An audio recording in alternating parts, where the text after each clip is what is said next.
नमस्कार, स्वराज करियर में आपका स्वागत है और मैं हूं आपके साथ वर्षा। स्वराज करियर में आज हम बात करेंगे नर्सिंग के विषय पर। दरअसल स्वास्थ्य देखभाल में आपको बता दें कि नर्स की जो है वो काफी महत्वपूर्ण भूमिका होती है। कई बार नर्स नाम लेते ही लोगों के मन में महिला की छवि बनती है, जबकि सच ये है कि नर्स की भूमिका में बड़ी संख्या में पुरुष भी होते हैं।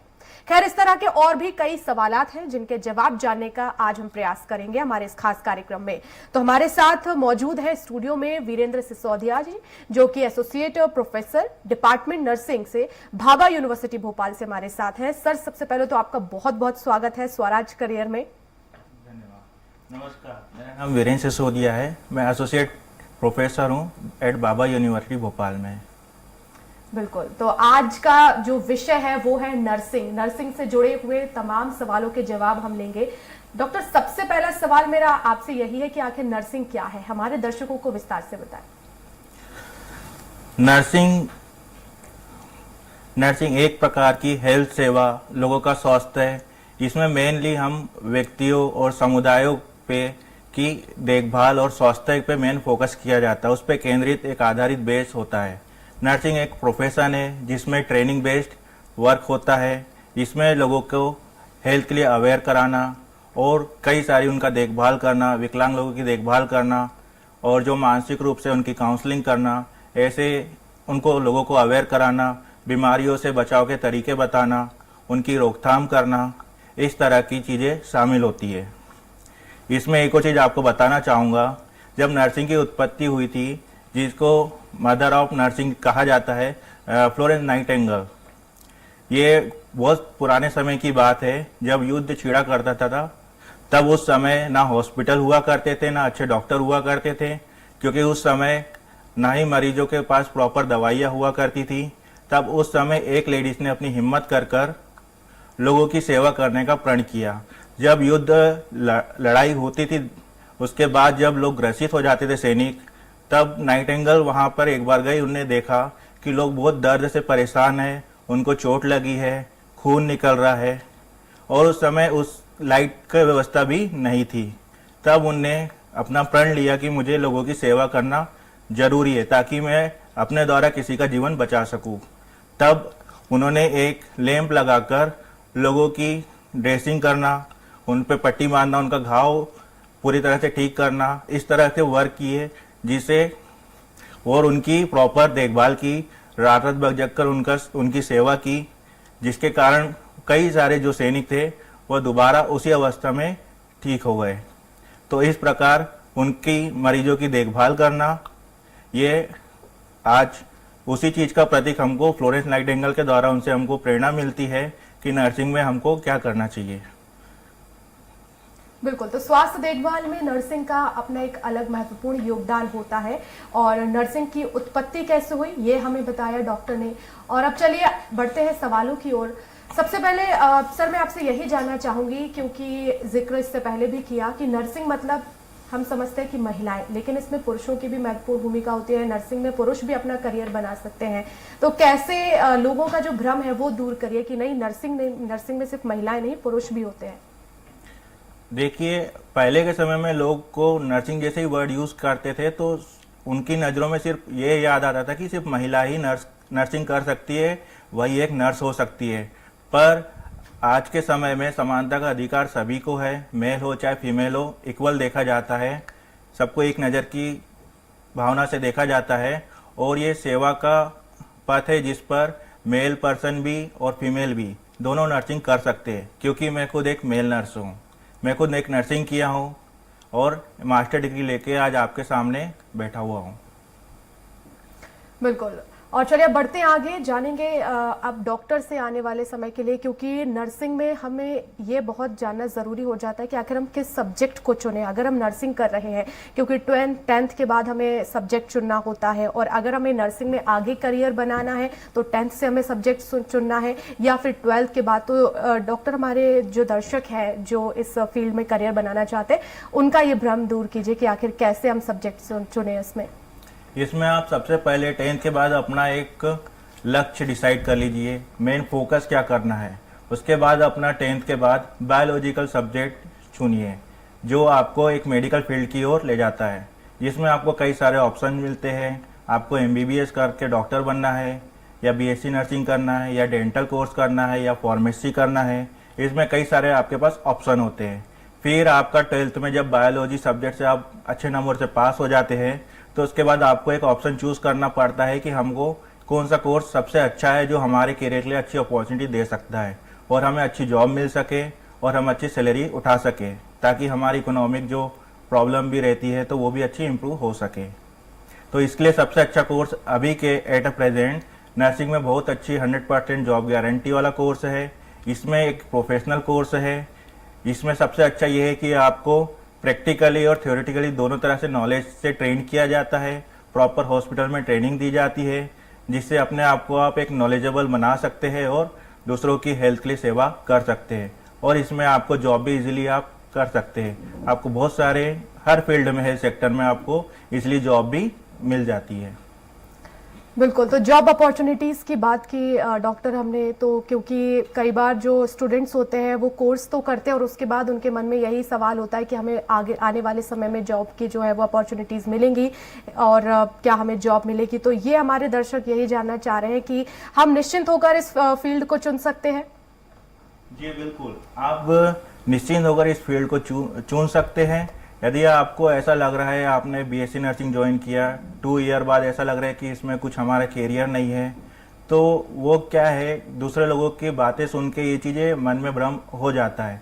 तो इसके लिए अपने टीचर से, प्रिंसिपल से कंसल्ट करें और या अपने रिलेटिव से, क्योंकि वो आपको सही गाइडेंस कर सकते हैं। जब हमको किसी चीज़ की सही जानकारी होती है तो हम अपने लक्ष्य से कभी नहीं भटक सकते और हमारा उद्देश्य एक निश्चित हो जाता है। क्योंकि अब प्रेजेंटली अभी आप देखोगे तो हर जगह हॉस्पिटल में चले जाओ, गवर्नमेंट हॉस्पिटल चले जाओ, वहाँ पे आपको एक नर्स की अहम भूमिका रोल में ही नर्स मिलेगी। वो भी आपकी तरह ही 12th पास करके, नर्सिंग का कोर्स करके वो एक जॉब पे पदस्थ है। बिल्कुल डॉक्टर, प्रैक्टिकल नॉलेज इसमें कितनी ज़रूरी है? क्योंकि हम जो स्टूडेंट्स हैं वो ये कोर्स कर रहे हैं जिस फील्ड में है वो, तो बुकिश नॉलेज तो लोग लेते ही हैं जो स्टूडेंट्स हैं, लेकिन इसमें प्रैक्टिकल नॉलेज की कितनी ज़रूरत होती है? और ख़ासतौर पर क्योंकि आपका भी एक इंस्टीट्यूट है, आप जिस कॉलेज में पढ़ाते हैं, वहाँ पर किस तरह से प्रैक्टिकल नॉलेज दी जाती है, कैसे तैयार किया जाता है? प्रैक्टिकल नॉलेज इस मायने से ज़रूरी है, मैं खुद भाभा यूनिवर्सिटी में प्रोफेसर हूँ। हम लोग हमारे स्टूडेंट का अच्छे से अच्छा बेस्ट परफॉर्मेंस चाहते हैं, जिनको प्रैक्टिकल बेस्ड हम लोग ट्रेन करते हैं, जिसमें हमको एक प्रोसीजर होता है, डेमोन्स्ट्रेशन होता है, किस तरह से आपको एक प्रोसीजर करना है। यदि मान लीजिए किसी व्यक्ति को आपको आईवी एक इंजेक्शन लगाना है तो आप किस तरह से लगाएंगे, ये स्किल टेक्निक हम लोग उनको ट्रेन किया जाता है नर्स को, कि आप किस तरह से कौन सी टेक्निक यूज़ करके आप अपना वर्क अच्छे से कर सकते हैं। इसलिए अब आप एक बार इन प्रोसीजर जब कर लेते हैं तो उनका कॉन्फिडेंस लेवल थोड़ा बढ़ जाता है। फिर वही चीज़ के लिए हम लोग हमारे स्टूडेंट्स को हॉस्पिटल्स, पीएचसी, सीएचसी इन जगहों पे भेजते हैं, ताकि वहाँ पे और अदर चीज़ों का नॉलेज उनको मिल सके और वो गेन कर सके और अपना परफॉर्मेंस अदर लोगों के बीच काफ़ी अच्छा रख सके, जिससे उनको एक इंटरनली खुशी होती है कि हमने आज कुछ लर्न किया है। बिल्कुल डॉक्टर, जब आपके सामने पहले जो प्रैक्टिकल नॉलेज के लिए जो स्टूडेंट्स आते हैं उनका किस तरह का अनुभव रहता है? क्योंकि जैसा कि आपने जिक्र किया कि लोग डरते भी हैं, और क्योंकि प्रैक्टिकल नॉलेज है, जाहिर तौर पर हमें तमाम तरह के जो मेडिकल से रिलेटेड चीज़ें हैं, इक्विपमेंट्स हैं, वो हमें देखने को मिलते हैं। तो किस तरह का अनुभव आपका रहा है? जो स्टूडेंट्स रहते हैं उनमें क्या सवाल होते हैं इन सबको लेकर? देखिए, उनमें तो सबसे पहले जैसे ही वो नर्सिंग आते हैं तो सबसे पहले हमको यही पूछते हैं कि सर इसमें सैलरी अच्छी मिल पाएगी, क्या हमको जॉब मिल सकती है, क्या हमारा फ्यूचर सेफ है?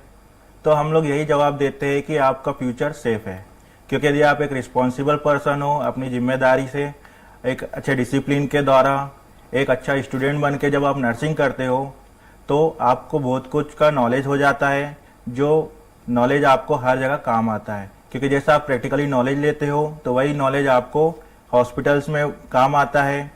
और इसमें बहुत सारी चीज़ें हैं, यदि आप थ्योरेटिकल नॉलेज भी रखते हो ज़्यादा तो आप एक अच्छे बेस्ट टीचर भी बन सकते हो, क्योंकि एक टीचर बनकर आप और आपके जैसे 60-70 लोगों को और अच्छा गाइडेंस कर सकते हो और उनको भी अपनी तरह ट्रेन करके एक अच्छा इंसान बना सकते हो और लोगों की देखभाल करने में आपके लिए एक प्रकार से हेल्पफुल होगा।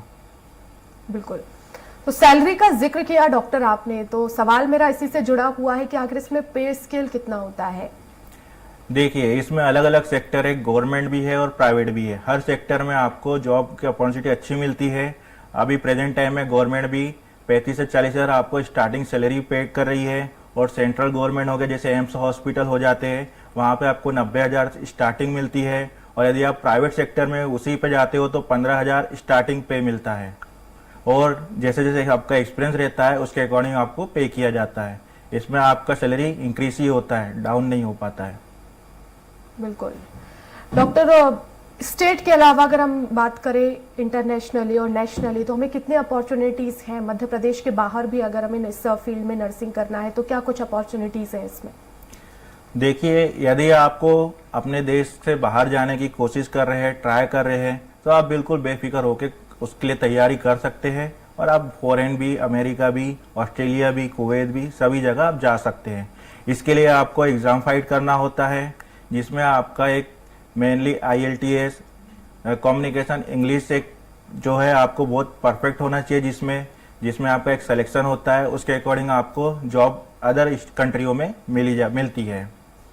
और इसमें अदर कंट्रियों में भी आपको काफ़ी रिलैक्सेशन और अच्छी सैलरी पैकेज मिलता है। हमारे जैसे इंडियन रुपीस में यदि आप देखें तो 3 लाख से 4 लाख इस तरह की सैलरी आपको पे की जाती है। बिल्कुल डॉक्टर, अगला सवाल मेरा यही है कि नर्सिंग में कौन कौन से कोर्सेज होते हैं? देखिए, नर्सिंग में बहुत सारे कोर्स है, आपको अपॉर्चुनिटी मिल जाती है 12th के बाद से। यदि अगर आपका बायोलॉजी सब्जेक्ट नहीं भी होता है तो आप ANM कर सकते हैं, जो 2 इयर्स का डिप्लोमा कोर्स होता है। उसके बाद दूसरा ऑप्शन ये है कि आप GNM कर सकते हैं, जो 3 ईयर का डिप्लोमा कोर्स होता है। और जो थर्ड हमारा BSc नर्सिंग होता है, इसमें लेकिन आपको बायोलॉजी कंपलसरी होता है, जिसमें इंग्लिश भी कंपलसरी है। लेकिन आप ANM और GNM करके यदि आर्ट, कॉमर्स, अदर सब्जेक्ट से यदि आपने 12 किया है तो आप नर्सिंग में एंट्री कर सकते हो। बिल्कुल। अब डॉक्टर, आपने इसमें लैंग्वेज का भी जिक्र किया है, तो उसमें इंग्लिश का कितना रोल होता है? क्योंकि हाल ही में मध्य प्रदेश में जो है वो हिंदी में मेडिकल की पढ़ाई भी वो है जारी की गई है, तो ऐसे में लैंग्वेज को लेकर जो हमारे स्टूडेंट्स हैं, जो दर्शक हैं, इस चीज को लेकर आश्वस्त रहें कि अगर उनकी इंग्लिश अच्छी नहीं है तो वो हिंदी में भी पढ़ाई कर सकते हैं, अगर उनकी हिंदी अच्छी नहीं है तो उनके लिए दोनों सब्जेक्ट्स में जो है, दोनों लैंग्वेज में ये सुविधा रहती है। जी बिल्कुल, ये सुविधा आपको जब एग्जाम फॉर्म हम फिल करते हैं तो आपका पूछा जाता है आप हिंदी में एग्जाम देते हो या इंग्लिश में।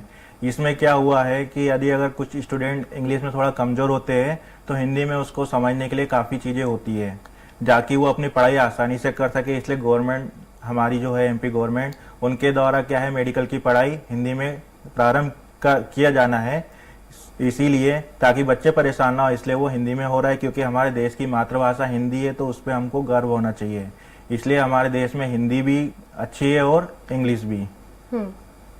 बिल्कुल। जिन स्टूडेंट्स की अगर इंग्लिश अच्छी नहीं है तो क्या वो भी इस फील्ड में आगे अपना करियर बना सकते हैं? क्योंकि बहुत सारे इक्विपमेंट्स होते हैं जिनके इंग्लिश में नाम होते हैं, जिनको लेने में जो है जो स्टूडेंट्स होते हैं वो हिचकते हैं, तो वो आसानी से आने वाले समय में इस नर्सिंग में जो करियर बनाना चाहते हैं वो सीख सकते हैं इस भाषा को। जी बिल्कुल।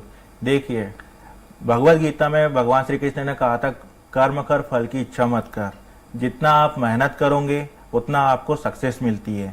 तो थोड़ा सा इंग्लिश के लिए भी आप यदि प्रयास करते हो तो वो इंग्लिश अपने आप अडॉप्ट होती है। क्योंकि हम जब 5वीं 5th 6th क्लास पढ़ते हैं तब भी हमको एक इंग्लिश का सब्जेक्ट रहता है, इंग्लिश की हम 12th तक ग्रामर भी पढ़ते हैं।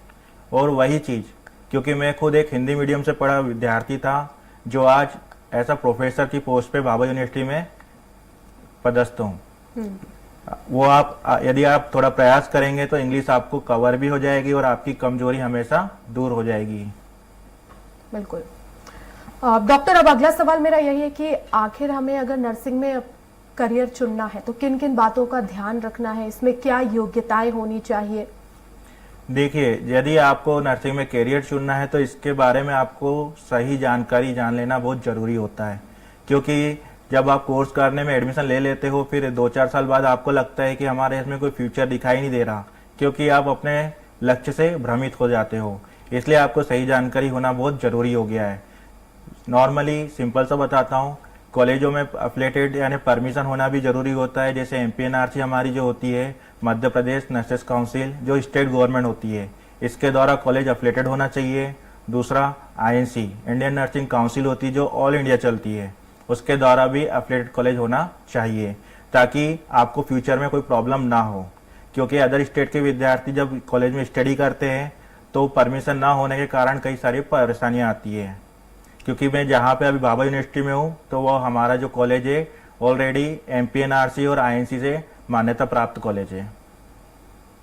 बिल्कुल डॉक्टर, अगला सवाल मेरा इसी से जुड़ा हुआ है। अब क्योंकि नर्सिंग में अगर हम करियर बना रहे हैं तो ये कितने साल का होगा, और उसके बाद अगर हमें जॉब करनी है तो कितने साल में? क्योंकि कई बार ये होता है कि 1 साल कॉलेज किया और उसके बाद जो स्टूडेंट्स हैं वो अलग जगह पर प्रैक्टिस करने लगते हैं और कई जॉब भी करने लगते हैं, जिससे कुछ अर्न भी होता है। तो ऐसे में नर्सिंग में अगर ये कोर्स 3 या 4 साल का है तो उसमें हमें कितने समय तक एक माइंड से जो है हमें उसमें काम करना होगा, और उसके बाद हम इसमें आगे अपने जॉब ले सकते हैं या इसमें इंटर्नशिप कर सकते हैं? देखिए, वो कहते हैं कि सीखना, learning is a continuous process in life में हमेशा कोई भी चीज़ हम सीखते हैं तो कभी ज़िंदगी भर हमेशा हमको कुछ ना कुछ ज़िंदगी और समय हमको सिखाते रहता है। तो इसके लिए जब हम प्रैक्टिस करते हैं, किसी ने सही कहा है कि यदि अगर आप किसी फील्ड में वर्क करते हो तो उसमें एक महारत हासिल कर लो, ताकि हमें कोई दूसरा व्यक्ति हमें पीछे ना छोड़ सके।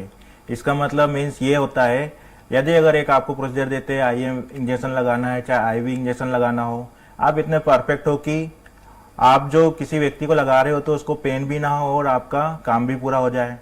तो इसमें यानी आप एक्सपर्ट बन जाते हो।